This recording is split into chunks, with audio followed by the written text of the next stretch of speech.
आज का वचन, पहला पाठ, योग का ग्रंथ, अध्याय 38 पद संख्या 1, 8 से 11। प्रभु ने आंधी में से अय्यूब को इस प्रकार उत्तर दिया। जब समुद्र गर्त में से फूट निकलता था तो किसने द्वार लगाकर उसे रोका था? मैंने उसे बादलों की चादर पहना दी थी और कोहरे के वस्त्रों में लपेट लिया था। मैंने उसकी सीमाओं को निश्चित किया था और द्वार एवं सिटकिनी लगाकर उससे ये कहा था, तू यहीं तक आ सकेगा, आगे नहीं। तेरी तरंगों का घमंड यहीं चूर कर दिया जाएगा। दूसरा पाठ, कुरिन्थियों के नाम संत पौलुस का दूसरा पत्र, अध्याय 5 पद संख्या 14 से 17। क्योंकि मसीह का प्रेम हमें प्रेरित करता है। हम ये समझ गए हैं कि जब एक सबों के लिए मर गया तो सभी मर गए हैं। मसीह सबों के लिए मरे, जिससे जो जीवित हैं वे अब से अपने लिए नहीं बल्कि उनके लिए जीवन बिताएं जो उनके लिए मर गए और जी उठे हैं। इसलिए हम अब से किसी को भी दुनिया की दृष्टि से नहीं देखते।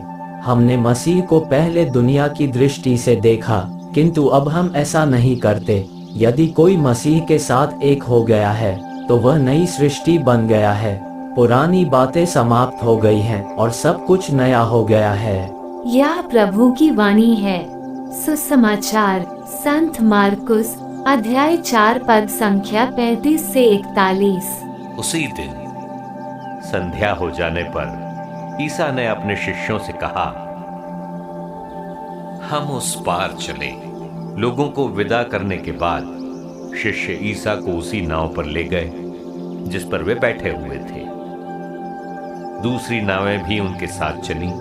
उस समय एकाएक झंझावात उठा। लहरें इतने जोर से नाव से टकरा रही थी कि वो पानी से भरी जा रही थी। ईसा दुम्बाल में तकिया लगाए सो रहे थे।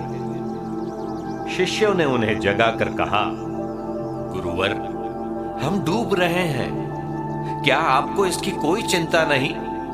वे जाग गए और उन्होंने वायु को डांटा और समुद्र से कहा, शांत हो, थम जा। वायु मंद हो गई और पूर्ण शांति छा गई। उन्होंने अपने शिष्यों से कहा,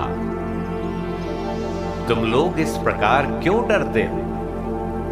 क्या तुम्हें अब तक विश्वास नहीं है?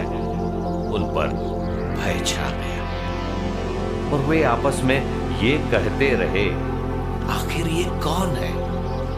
वायु और समुद्र भी इनकी आज्ञा मानते हैं। यह प्रभु का पवित्र सुसमाचार है। आमीन। आज का चिंतन, विश्वास का विपरीत अविश्वास या संदेह करना कतई नहीं बल्कि डर है। यीशु के शिष्यों ने अवश्य ही उन पर विश्वास किया था और इसीलिए तो वे उनके शिष्य बने थे, पर डर ने उनके विश्वास की राहों को अवरुद्ध किया था। डर हमें दुविधा में डालती है और हम विचार ही नहीं कर पाते हैं। परिस्थिति वश हमें सब कुछ सही लगता है और हम गलत राहों जैसे जुए, नशेबाजी, चोरी, धोखाधड़ी, गर्भपात, कत्ल, अंधविश्वास जैसे कदम उठाते हैं। इसी तरह की परिस्थिति तूफान में फंसे शिष्यों की थी, जो डर से उत्तेजित हो रहे थे। इस डर से कैसे निजात पाया जा सकता है? जब हम प्यारे, क्षमाशील, दयालु ईश्वर को अनुभव करेंगे, तभी हम डर से मुक्त हो सकते हैं। संत पौलुस ने यीशु ख्रीस्त को मिलने से पहले सिर्फ एक विद्रोही के रूप में जाना, पर जब उन्होंने उनकी दया को पहचाना, वे उनके कट्टर शिष्य हुए। ठीक उसी प्रकार रक्तस्राव से पीड़ित महिला ने विश्वास नहीं बल्कि डर के मारे यीशु ख्रीस्त का पल्लू छुआ और उनकी दया का अनुभव किया। आज सुसमाचार हमें आमंत्रित करता है कि हम मनन करें कि यीशु ख्रीस्त मेरे लिए क्या है और उन पर विश्वास करने का अर्थ क्या है। आमीन।